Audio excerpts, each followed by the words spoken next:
I'm very happy to be here today to the launch of coffee table book, Mishrana. This is Japanese Ikebana meets recipe of India.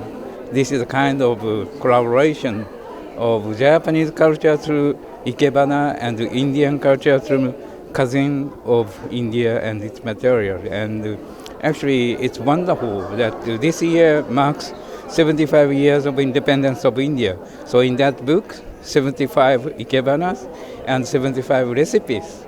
So it's really contribute for understanding of the people of Japan and people of India about each other's culture. So I'm really thankful to the Rekha Reddy-san and editor of this book, as well as contributors. 75 contributors made 75 different ikebanas and also recipes.